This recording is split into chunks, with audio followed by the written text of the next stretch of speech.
पिछले वीडियो में हमने अध्याय 2 पुष्पीय पादपों में लैंगिक जनन के अंतर्गत द्विबीजपत्री पौधों में भ्रूण के विकास के बारे में देखा था। आज हम देखते हैं एक बीजपत्री पौधों में भ्रूण का विकास किस प्रकार से होता है। तो एक बीजपत्री पौधों में भ्रूण का विकास हम देखते हैं सेजिटेरिया नामक पौधे में। सेजिटेरिया एक मोनोकाट प्लांट होता है। तो इसमें किस प्रकार से भ्रूण का विकास होता है या भ्रूण का निर्माण होता है देखते हैं। तो सबसे पहले इनका जायगोट जो होता है वो अनुप्रस्थ विभाजन करके दो कोशिका बनाता है।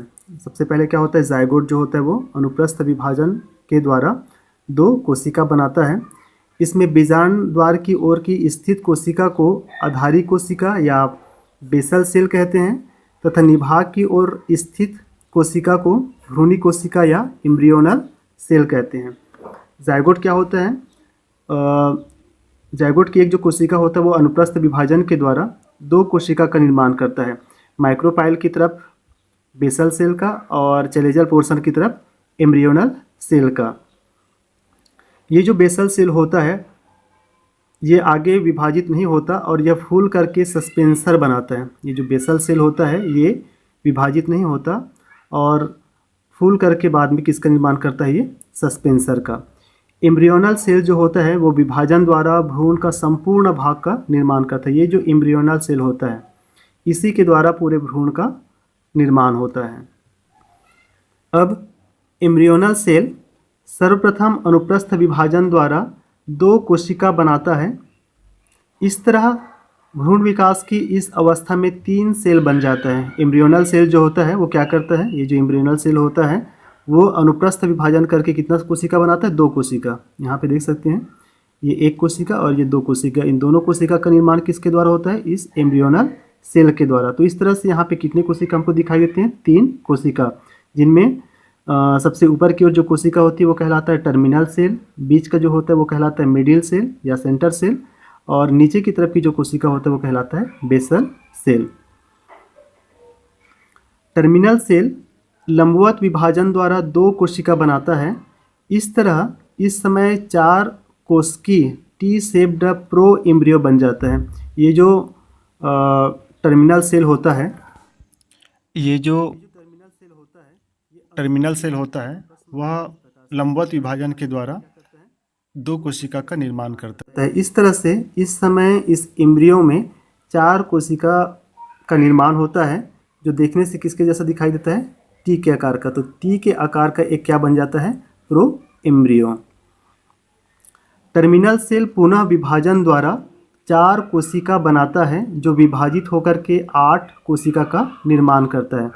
ये टर्मिनल सेल जो होता है वो पुनः क्या करता है, विभाजन करता है, और ये दोनों कोशिका जो होता है वो 2 से कितना कोशिका का निर्माण करता है, ये 4 कोशिका का निर्माण करता है। ये पुनः फिर से विभाजन द्वारा 8 कोशिका का निर्माण करता है। टर्मिनल सेल अंत में विभाजन द्वारा बीजपत्र या कॉटलिडन्स का निर्माण करता है। ये जो टर्मिनल सेल जो 8 सेल था वो पुनः विभाजित होकर के 16 कोशिका, इस तरह से बहुत सारे कोशिका या मास ऑफ सेल का निर्माण करता है जिनसे बाद में कॉटलिडन्स या बीजपत्र का निर्माण होता है। इसी समय ये जो मिडिल सेल होता है वो पुनः अनुप्रस्थ विभाजन करके कितने कोशिका का निर्माण करता है, 2 कोशिका का। मिडिल सेल अनुप्रस्थ विभाजन द्वारा पहले 2 व पुनः विभाजन द्वारा 4 सेल का निर्माण करता है। ये जो मिडिल सेल होता है, मिडिल सेल जो होता है वो क्या करता है, विभाजन के द्वारा 2 कोशिका बनाता है और 2 से फिर बाद में कितने कोशिका का निर्माण करता है, 4 कोशिका का। 4 से फिर क्या करेगा, ये 8 कोशिका का निर्माण करेगा। इस तरह से ये भी क्या करता है, मास ऑफ सेल का निर्माण करता है। कौन सा, जो मिडिल सेल होता है वह। मिडिल सेल के विभाजन द्वारा अंत में प्रांकुर या प्लम्यूल तथा मूलांकुर या रेडिकल का निर्माण होता है। मिडिल सेल जब मास ऑफ सेल बनाता है या बहुत सारे कोशिका का निर्माण करता है तो उनके द्वारा अंत में प्रांकुर और मूलांकुर का निर्माण होता है। तो इस तरह से प्रांकुर और मूलांकुर का निर्माण किसके द्वारा होता है, मिडिल सेल के द्वारा। प्रांकुर चोल या कोलियोप्टाइल तथा मूलांकुर चोल या कोलियोराइजा नामक एक सुरक्षात्मक आवरण से ढका होता है। तीसरा जो होता है बेसल सेल। बेसल सेल में विभाजन नहीं होता तथा यह फूल कर सस्पेंसर का निर्माण करता है। बेसल सेल जो होता है वो विभाजन नहीं करता और अंत में किसका निर्माण करता है, ये फूल करके सस्पेंसर का निर्माण करता है। अब हम एक बीजपत्री पौधे में भ्रूण के विकास को पुनः चित्र की सहायता से समझ लेते हैं। तो सबसे पहले जाइगोट की एक जो कोशिका होती है वह अनुप्रस्थ विभाजन के द्वारा दो कोशिका का निर्माण करता है, माइक्रोपाइल की तरफ बेसल सेल का और चलेजल पोर्शन की तरफ एम्ब्रियोनल सेल का। बेसल सेल का और विभाजन नहीं होता और यह फूल करके लास्ट में सस्पेंसर का निर्माण करता है, और एम्ब्रियोनल सेल जो होता है वो विभाजन के द्वारा एम्ब्रियो या भ्रूण का निर्माण करता है। तो एम्ब्रियोनल सेल जो होता है वो सबसे पहले अनुप्रस्थ विभाजन करता है और दो कोशिका का निर्माण करता है। ऊपर की कोशिका जो होता है वो कहलाता है टर्मिनल सेल और इसके नीचे की जो कोशिका होता है वो कहलाता है मिडिल सेल। इस तरह से भ्रूण की इस अवस्था में तीन कोशिका का निर्माण होता है। सबसे ऊपर टर्मिनल सेल, बीच में मिडिल सेल और नीचे की ओर बेसल सेल। अब ये जो टर्मिनल सेल होता है वो पुनः वर्टिकल डिवीज़न के द्वारा या उदग्र विभाजन के द्वारा दो कोशिका का निर्माण करता है। ये जो टी सेल था या टर्मिनल सेल जो था वो कितने कोशिका का निर्माण करता है, दो कोशिका का। तो इस तरह से इस समय चार कोशिका का निर्माण होता है जो देखने से टी के आकार के दिखाई देते हैं। इस तरह से चार कोशिकी टी शेप्ड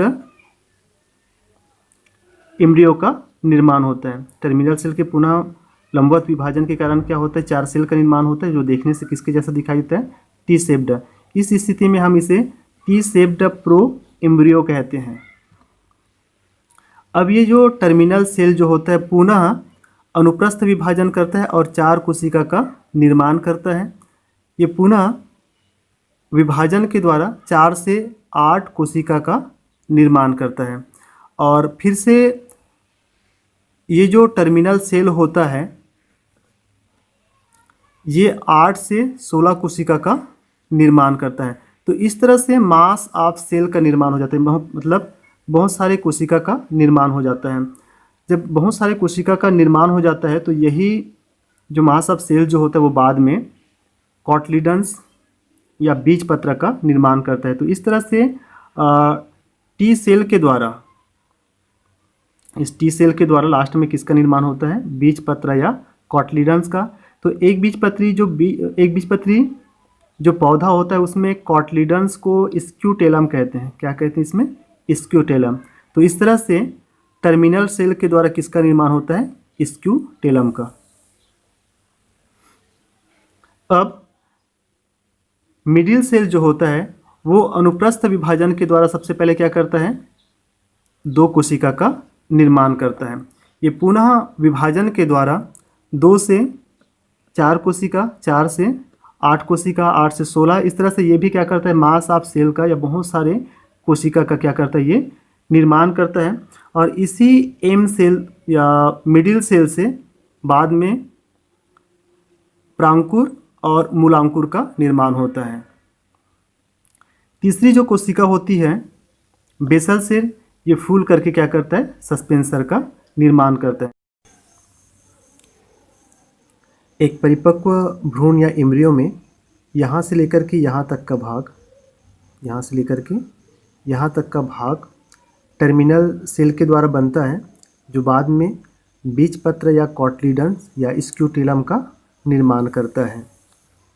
यहाँ से लेकर के यहाँ तक का भाग जो होता है वो मिडिल सेल के द्वारा बनता है जो बाद में किसका निर्माण करता है, प्रांकुर और मूलांकुर का। इस भाग में प्रांकुर या प्लम्यूल का निर्माण होता है और इस भाग में मूलांकुर या रेडिकल का निर्माण होता है। और सबसे नीचे की तरफ फूली हुई संरचना जिनको हमने क्या कहा था, सस्पेंसर, इस भाग का निर्माण जो होता है वो किसके द्वारा होता है, बेसल सेल के द्वारा। तो इस तरह से तीनों कोशिकाओं के द्वारा अलग अलग संरचना का निर्माण होता है। बेसल सेल जो होता है वो फूल करके क्या करता है, ये सस्पेंसर का निर्माण करता है। टर्मिनल सेल जो होता है वो कॉटलिडन्स का निर्माण करता है और एम्ब्रियोनल सेल जो होता है वो किसका निर्माण करता है, एम्ब्रियो का। एम्ब्रियोनल सेल जो होता है वो एम्ब्रियो का निर्माण करता है। टर्मिनल सेल जो होता है वो कॉटलिडन्स का निर्माण करता है और बेसल सेल जो होता है वो सस्पेंसर का निर्माण करता है।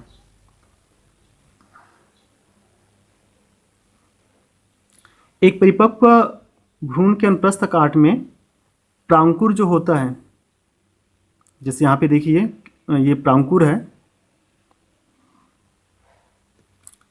ये कोलियोक्टाइल नामक सुरक्षात्मक आवरण से घिरा होता है। वैसे ही जो मूलांकुर या रेडिकल होता है वो भी एक सुरक्षात्मक आवरण, जिनको क्या बोलते हैं, कोलियोराइजा, इसके द्वारा घिरा होता है। एक बीजपत्री पौधा में एक छोटा सा एपीब्लास्ट पाया जाता है। यह एक्चुअली रोडिमेंटरी कॉटलिडन्स होता है या अनडेवलप्ड कॉटलिडन्स होता है, जो द्विबीजपत्री में तो विकसित होता है लेकिन एक बीजपत्री में विकसित नहीं होता। इसीलिए एक बीजपत्री पौधे में कॉटलिडन्स की संख्या कितनी हो जाती है, 1 हो जाती है। और एक बीजपत्री पौधा जो होता है उसमें कॉटलिडन्स को हम क्या कहते हैं, स्क्यूटेलम। अब हम देखते हैं बीज का विकास। तो बीज का विकास या बीज का निर्माण कैसे होता है। तो द्विनिषेचन के पश्चात बीजांड में बहुत से परिवर्तन होते हैं, जिससे बीजांड बीज में परिवर्तित हो जाते हैं। तो बीजांड में क्या क्या परिवर्तन देखने को मिलता है। तो बीजांड का बाह्य आवरण सूखकर कठोर हो जाता है और बीज का बाहरी कवच बीजचोल या टेस्टा का निर्माण करता है। ये जो बीजांड होता है इनका सबसे बाहरी परत या आउटर इंटेगुमेंट जो होता है ये सूख करके कठोर हो जाता है और बीज का बाहरी कवच, जिनको हम क्या बोलते हैं, बीजचोल या टेस्टा। तो आउटर इंटेगुमेंट जो होता है वो सूख करके कठोर हो जाता है और किसका निर्माण करता है, ये टेस्टा या बीज चोल का निर्माण करता है। अंतः आवरण या इनर इंटेगुमेंट अंतः कवच या टेगमेंट बनाता है। इनर इंटेगुमेंट, जैसे ये बाहर का आउटर इंटेगुमेंट था और ये अंदर का ये वाला जो भाग है ये इनर इंटेगुमेंट है। तो ये इनर इंटेगुमेंट जो होता है ये अंतः कवच या टेगमेंट का निर्माण करता है और यही टेस्टा और टेगमेंट बाद में सीड कोट या बीजावरण का निर्माण करते हैं। तो इस तरह से आउटर इंटेगुमेंट के द्वारा टेस्टा का और इनर इंटेगुमेंट के द्वारा टेगमेंट का निर्माण होता है, जो आपस में मिलकर के किसका निर्माण करते हैं, सीड कोट का।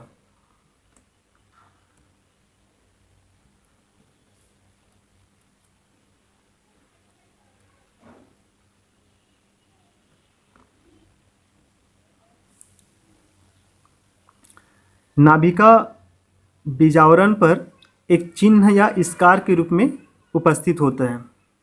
जो नाभिका होता है या हाइलम जो होता है वो बीज के अंदर में बीजावरण पर एक छोटे से चिन्ह के रूप में या स्कार के रूप में दिखाई देता है। जैसे यहाँ पे देखिए ये क्या है, हाइलम। हाइलम जो होता है एक स्कार के रूप में या चिन्ह के रूप में दिखाई देता है।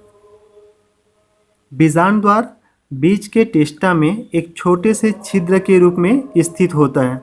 बीजांड द्वार या माइक्रोपाइल जो होता है वो बीज के निचले हिस्से में टेस्टा में एक छोटे से छिद्र के रूप में दिखाई देता है।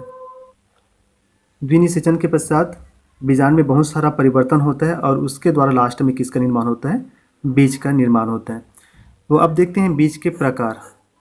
तो बीज कितने प्रकार के होते हैं। तो भ्रूणपोष की उपस्थिति या अनुपस्थिति के आधार पर बीज जो होते हैं वो 2 टाइप होते हैं, 2 प्रकार के होते हैं। कौन कौन से 2 प्रकार के। तो पहला होता है इसमें भ्रूणपोषी बीज और दूसरा होता है अभ्रूणपोषी बीज। तो भ्रूणपोषी बीज या एल्बुमिनस बीज क्या होता है।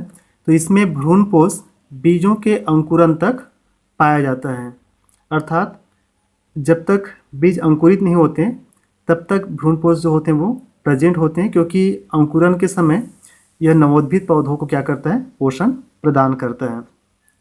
बीजपत्र अत्यंत छोटे व पतले होते हैं, जैसे धान, गेहूँ, मक्का, सुपारी, बाजरा, अरहर इत्यादि में भ्रूणपोषी बीज पाए जाते हैं। जैसे यहाँ पे देखिए ये मक्का का एक बीज है, जिसमें इस भाग में देखिए ये जो भाग है क्या है, इंडोस्पर्म या भ्रूणपोष।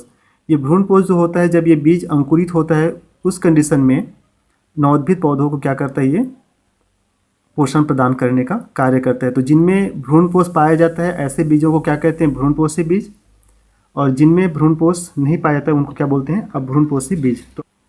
तो अभ्रूणपोषी या गैर एल्बुमिनस या नॉन इंडोस्पर्मिक सीड क्या होता है, तो इसमें भ्रूणपोष अनुपस्थित होता है क्योंकि भ्रूण के विकास के समय इनका उपयोग कर लिया जाता है। अब भ्रूणपोषी जो बीज होते हैं उनमें भ्रूणपोष नहीं पाया जाता या अनुपस्थित होता है, क्योंकि जब भ्रूण का निर्माण होता है उस स्थिति में इस भ्रूणपोष का क्या कर लिया जाता है, उपयोग कर लिया जाता है। इनके बीजपत्र भोजन संचित रहने के कारण मोटे एवं बड़े होते हैं, जैसे कि चना, मटर, सेम और मूंगफली। तो अभ्रूणपोषी बीज जो होता है उसमें भ्रूणपोष क्या होता है, नहीं पाया जाता। और इनका जो बीज पत्र, जैसे यहाँ पे देखिए ये क्या है, कॉटलीडन्स या बीज पत्र है, ये भोजन संचित रहने के कारण मोटे और कैसे हो जाते हैं, ये बड़े हो जाते हैं।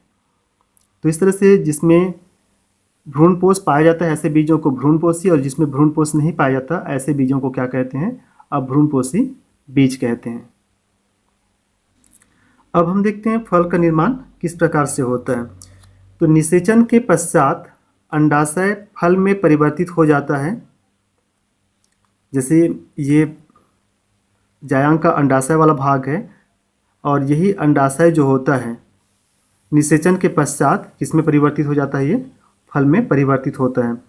परिपक्व अंडाशय की भित्ति फल भित्ति या पेरिकार्प का निर्माण करती है। ये जो अंडाशय होता है इनकी भित्ति जो होता है उसके द्वारा किसका निर्माण होता है, फल भित्ति या पेरिकार्प का। अधिकांश फलों की फल भित्ति मोटी व 3 स्तरों की बनी होती है। कौन कौन से 3 स्तर, बाह्य फल भित्ति या एपिकार्प, मध्य फल भित्ति या मेसोकार्प और अंतः फल भित्ति या इंडोकार्प। तो ये आम का एक फल है, तो इसमें सबसे बाहर की तरफ का जो भित्ति होता है वो कहलाता है एपिकार्प, मध्य का भित्ति जो होता है वो कहलाता है मेसोकार्प, और अंदर तरफ के जो भित्ति होता है वो कहलाता है इंडोकार्प। ये तीनों जो होते हैं एक साथ क्या कहलाते हैं, पेरिकार्प या फल भित्ति। तो इस तरह से अधिकांश फलों की जो भित्ति होती है या फल भित्ति जो होता है वो कैसा होता है, मोटा होता है और 3 स्तरों का बना होता है। कभी कभी फलों का निर्माण बाह्य दलपुंज या पुष्पासन से भी होता है। ऐसे फलों को असत्य फल या फाल्स फ्रूट कहते हैं। कई बार ये होता है कि फल का निर्माण जो होता है वो अंडाशय से ना होकर के बाह्य दल से, दलपुंज से या फिर पुष्पासन से होता है। तो ऐसे फल को हम क्या कहते हैं, फाल्स फ्रूट या असत्य फल। तो जैसे कि सेब, नाशपाती, कटहल, अंजीर, अनानास का जो फल होता है वो कैसा होता है, फाल्स फ्रूट होता है, असत्य फल होता है। अंजीर जो होता है इनके फल का निर्माण जो होता है वो किसके द्वारा होता है, पुष्पासन से। सेब जो होता है वो भी किसके द्वारा बनता है, पुष्पासन से। तो इस तरह से ऐसे फलों को क्या कहते हैं हम, फाल्स फ्रूट या असत्य फल। कभी कभी बिना निषेचन के फल का निर्माण होता है। तो बिना निषेचन के फल के निर्माण को हम क्या कहते हैं, अनिषेक फलन। तो अनिषेक फलन किस में देखने को मिलता है, केला, टमाटर, सेब इत्यादि में बिना निषेचन के क्या होता है, फल का निर्माण होता है। अब हम देखते हैं असंग जनन एवं बहुभ्रूणता, एपोमिक्सिस एवं पॉली एम्ब्रियोनी। तो असंग जनन क्या होता है या एपोमिक्सिस, तो बिना निषेचन के ही भ्रूण का निर्माण होना असंग जनन या एपोमिक्सिस कहलाता है। एपोमिक्सिस एक प्रकार से असेक्सुअल रिप्रोडक्शन होता है।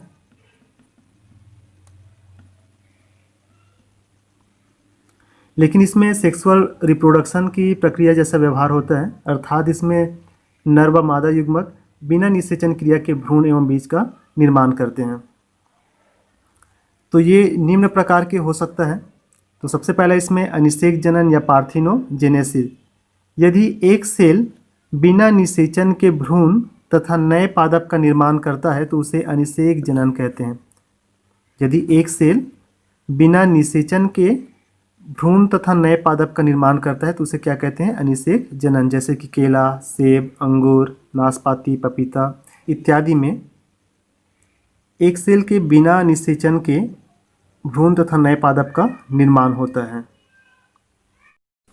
जैसे यहाँ पे ये एक सेल है, इस एक सेल कि बिना निषेचन के द्वारा ही क्या होता है, इसमें भ्रूण का निर्माण हो जाता है और नए पादप बन जाते हैं। इसलिए यह जो क्रिया होगी वो क्या कहलाता है, अनिषेक जनन। क्या कहलाता है ये, अनिषेक जनन। दूसरा होता है अपयुग्मन या एपोगेमी। तो जब एक सेल को छोड़कर युग्मकोद्भिद की किसी भी कोशिका से भ्रूण का विकास होता है तो वो कहलाता है अपयुग्मन या एपोगेमी। एपोगेमी में क्या होता है, एक सेल को छोड़कर युग्मकोद्भिद या गैमेटोफाइट की कोई भी कोशिका किसका निर्माण करे, भ्रूण का निर्माण करे, तो वो कहलाता है अपयुग्मन।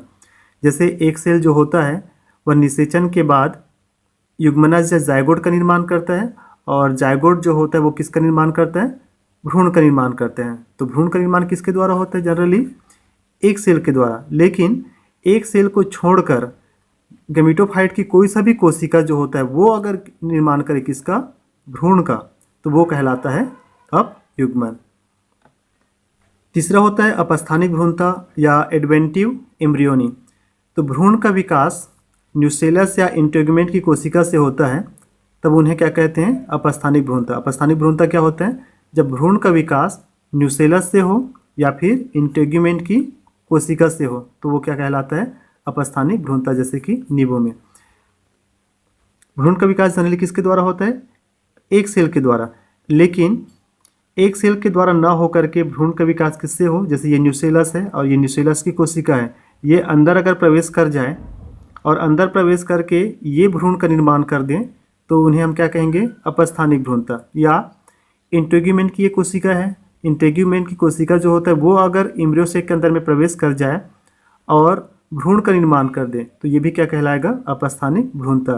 तो जब भ्रूण का विकास न्यूसेलस या इंटेगुमेंट की कोशिका के द्वारा होता है तब इन्हें हम क्या कहते हैं, अपस्थानिक भ्रूणता या एडवेंटिव एम्ब्रियोनी, जैसे का होता है किसमें, नींबू में। चौथा है अबीजाणुता या एपोस्पोरी। तो अबीजाणुता या एपोस्पोरी क्या होता है, जब डिप्लॉइड न्यूसेलस या किसी अन्य कोशिका से द्विगुणित भ्रूण कोष उत्पन्न होता है। क्या उत्पन्न होता है, द्विगुणित भ्रूण कोष उत्पन्न होता है, तब इन्हें क्या कहते हैं, अबीजाणुता या एपोस्पोरी। न्यूसेलस की जो कोशिका होती है, एक प्राइमरी आर्किस्पोरियल सेल जो द्विगुणित होता है, वो किसका निर्माण करता है, मेगा स्पोर मदर सेल का, जो कैसा होता है, द्विगुणित। ये मेगा स्पोर मदर सेल जो होता है वो अर्धसूत्री विभाजन के द्वारा 4 मेगा स्पोर का निर्माण करता है। 4 मेगा स्पोर में से एक मेगा स्पोर जो होता है वो क्या करता है, एम्ब्रियो सेक का निर्माण करता है। तो एम्ब्रियो सेक का निर्माण किसके द्वारा होता है, मेगा स्पोर के द्वारा। लेकिन कभी कभी क्या होता है, ये न्यूसेलस की कोई दूसरी कोशिका जो होती है वो डायरेक्ट क्या करे, एम्ब्रियो सेक का निर्माण कर दें, तो वो क्या कहलाता है, अबीजाणुता। तो अबीजाणुता किस में देखने को मिलता है, तो ये मिलता है आम में और संतरा में देखने को मिलता है। क्या चीज़, अबीजाणुता या एपोस्पोरी। पांचवा है द्विगुणित बीजाणुता या डिप्लोस्पोरी। जब एम्ब्रियो सेक में मेगास्पोर मदर सेल बिना अर्धसूत्री विभाजन के भ्रूण का निर्माण करता है। एम्ब्रियो सेक जो होता है उसके अंदर में मेगास्पोर मदर सेल बिना अर्धसूत्री विभाजन के किसका निर्माण करता है, भ्रूण का निर्माण करता है, तब उन्हें हम क्या कहते हैं, द्विगुणित बीजाणुता या डिप्लोस्पोरी। तो द्विगुणित बीजाणुता किस में देखने को मिलता है, तो ये मिलता है एरिबा टोमेंटोजा में। कभी कभी क्या होता है, मेगा न्यूसेलस के अंदर में पाए जाने वाले मेगास्पोर मदर सेल जो होता है वो अर्धसूत्री विभाजन नहीं करता। क्या नहीं करता, अर्धसूत्री विभाजन नहीं करता, और अर्धसूत्री विभाजन की जगह ये क्या करता है, ये समसूत्री विभाजन करता है। और समसूत्री विभाजन करके ये डायरेक्ट ही द्विगुणित एक सेल का निर्माण कर लेता है। ये डायरेक्ट क्या बना लेता है, ये द्विगुणित एक सेल बना देता है जो जायगोट की तरह व्यवहार करता है और भ्रूण का निर्माण करता है, जिससे लास्ट में बीज का निर्माण होता है, जिससे नए पादप बनते हैं। तो इस तरह से मेगास्पोर मदर सेल बिना अर्धसूत्री विभाजन के किसका निर्माण करे, भ्रूण का निर्माण करे, तो कहलाता है द्विगुणित बीजाणुता या डिप्लोस्पोरी। तो ये किस में देखने को मिलता है, एरिबा टोमेंटोजा में। अब हम देखते हैं बहुभ्रूणता या पॉली एम्ब्रियोनी।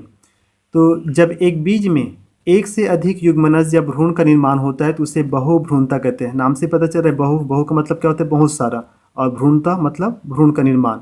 तो जब एक बीज में बहुत सारे क्या हो, बीज का भ्रूण का निर्माण हो, जब एक बीज में बहुत सारे क्या हो, भ्रूण का निर्माण हो, तो उसे हम क्या कहते हैं, बहुभ्रूणता या पॉली एम्ब्रियोनी।